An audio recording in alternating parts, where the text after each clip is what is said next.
Yo, back with a new vid. So I came back from the gym this morning. I was on my way home and I was just thinking about the new habit that I picked up, just reading. I used to read a lot when I was a kid, like a lot.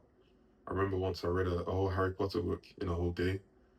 So reading is always something that I've been interested in, but I'd say in my late teens, early 20s, I kind of dropped the habit, but something I'm starting to pick back up again, right? So I was reading this morning Atomic Habits, and I just had an idea, right?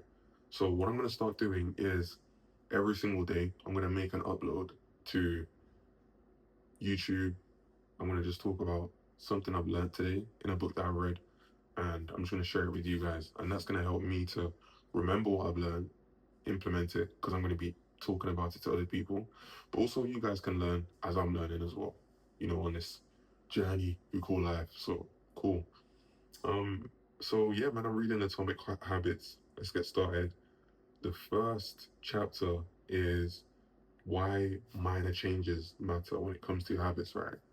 Um, yeah, so the reason minor changes matter when it comes to habits, if I look down, I've got notes here, so don't mind that. But there's a theory called the marginal gains aggregation theory. So it's a theory that small changes or small improvements in different areas on a large enough time scale provides like massive end results, like there's massive changes. Um, I remember he spoke about Team GB, like their cyclist team, right? They were horrible. Their cyclist team before. Like I think there was a manufacturer in France where they didn't want to manufacture bikes for the Team GB team because it was gonna have a bad reflection on their brand, right? That's how bad it was. But I think they brought in a new coach, and he was like, he was obsessed with the little margins. He was thinking, okay, if I do like a 1% improvement in enough areas, that can be like 100% improvement if you improve in 100%. If you improve in all those little areas, like for example, I think they realized there was dust on the team coach and they improved that.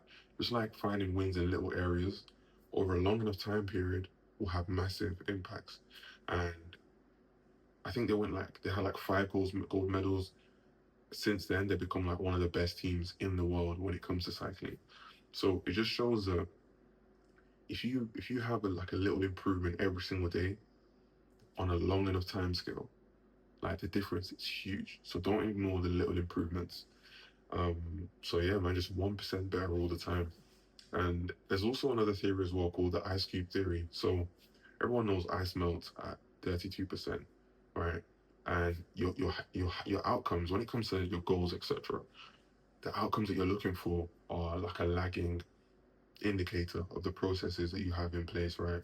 So the first thing you want to do in life is, okay, I've got this goal. I want to make 10K a month. Let's say, for example, right? Well, let's say I want to, let's say you want to get in the gym. You want to get in shape, right? So you want to get in shape. That's the outcome. But in order to get there, you need to become that person, right? So you need to put processes in place every single day in order to get that outcome. Now, for a while, it's going to look like nothing's happening until one day you hit the inflection point and it goes boom. You know, the ice cube theory, this is a theory where obviously ice melts at 32 degrees, right? So let's say you had an ice cube. Let's say I had an ice cube right here, right? And I'm up in the temperature like 26, 27, 28, 29, 30, even 31 degrees. From the outside, it looks like nothing's happening. It's like, come on, oh, like what's going on? These are like, come on, what's going on? But then if you increase the temperature by one more degree, boom, it starts to melt. But up until that point, it looked like nothing was happening, right? And this also links back to the marginal gains theory, where tiny changes matter. It looks like nothing's happening until it does. So, like I said, your outcome, like where you want to be, is a lagging indicator of the processes that you've got in place. So don't feel discouraged when things aren't going, when you're not seeing results straight away. Like, it's a lagging indicator. It's gonna get there. You just gotta keep putting the work in. So that's the ice cube theory. It's gonna look like things aren't happening, boom, until it does. Then you become an overnight success. Right. Same thing works for like bamboo trees. Bamboo trees, they spend like most of their life, like so much time building like underground networks. Like their roots are just fucking spreading out, and it looks like nothing's happening. And then boom, one day, takes a few weeks, and they're shooting hundreds of meters high. It looks like that happened overnight, right? But they spent that time building a foundation. It looks like nothing was happening until they crossed that inflection point. So always remember that your outcomes are a lagging indicator of the processes you're putting in place. Cool. Now, there's a quote I really like from the book. Bill Walsh, he mentioned the score takes care of itself, right? So, like, the reason I say that is, like, one thing that I've been stuck in the mindset of is like, yo, I want to make 10K a month, I want to make 20K a month. Like, I've been fixated on that. But what you've actually got to do, and what you've got to realize is successful people and unsuccessful people have the same goals. Everyone wants to make 10K a month. Everyone wants to be financially free. You're not going to find a person in the world who doesn't want to be rich or in shape or attractive or charismatic. Do you know what I mean? However, what's the difference between someone that gets to those goals and someone who doesn't? Is that the person who does, they focus on the processes. What processes am I going to be doing? What systems am I going to be building every single day in order to get to that goal? Right. And a lot of people are just dreamers. They're like, oh, like I want to make 10K. They focus on the goal. When they don't hit that goal, they're sad. And I fell into that trap a lot of the time. I always say to myself, okay, and by the end of this quarter, I need to be hitting 10, 20K a month. And when I don't get it, you feel disappointed in yourself. Like, it kind of robs you of the happiness and you enjoying the process, right?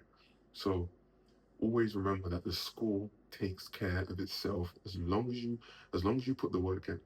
Like, someone who actually forgets about the goal and just works on the processes and enjoys doing the process, they're gonna go way further. They're gonna make way more money. They're gonna be in way better shape than someone who doesn't do that and just focuses on the goal, right? Like, in getting to where you want to be doesn't take massive action. You don't need to do some fucking heroic thing like fucking jump off a building or train 10 hours in one day. It doesn't work like that. It's marginally doing it bit by bit, 1% better every day. And we hear it all the time. You get 1% better every day in a year, you're 365% better than where you are, right? However, yo, like, it's not just a fucking buzzword kind of phrase. Like, actually, yo, take it in. Do you know what I mean? So yeah, man, the score takes care of itself. Focus on the process, and the outcome will take care of itself. And yeah, like I mentioned, goals restrict happiness, right? So when you focus too much on the goal and you don't hit it, because most more time we're not gonna hit our goals in the time frame that we actually want to. People don't think long term, so they overestimate what they can do in the short term, but they underestimate what they can do in the long term. And if you focus on the processes, you'll get to where you want to be in the long term.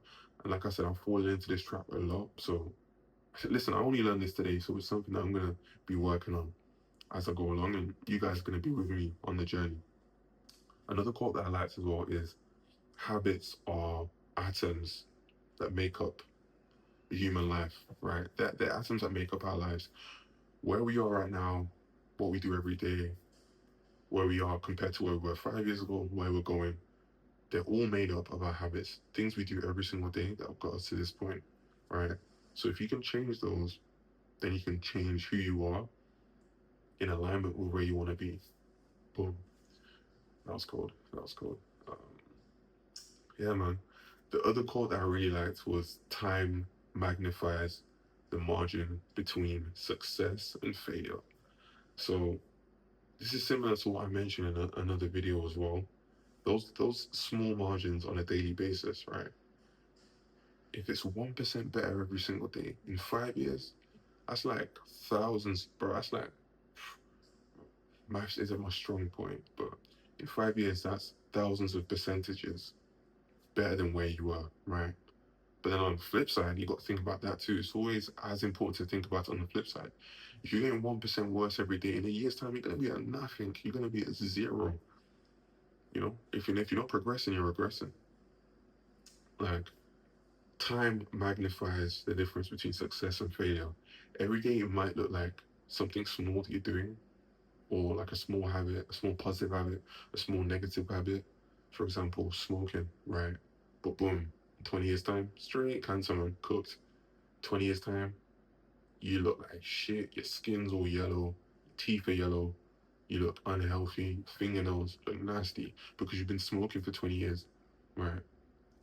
Like, I don't know, if you eat fast food every single day, right, for a year, it's not gonna feel like much day by day. But in a year's time, you're gonna look like shit. You're gonna look like shit, bro. You're gonna look like shit. But on the flip side, you work out every day for a year, or you do 10K steps for a year. Yo, in a year's time, you're gonna be ripped as hell. You're gonna be ripped as hell. So, like, don't underestimate the power of marginal improvement on a daily basis. Okay. And yo, I'm gonna get excited on me. There's this like Japanese concept called Kaizen, and it's the art of improving 1% every single day, like being in constant evolution of yourself, right? Bro, we'll come back in like a month's time. I'm gonna get started on me here, Kaizen, but yo, 1% improvement on a daily basis. So yeah, man, that's what I've learned from one chapter. So stay tuned. Tomorrow I'm gonna be back for chapter two. Yeah, man. Just to recap: Ice Cube theory, marginal gains, and goals restrict happiness, and time magnifies the difference between success and failure. Let's go.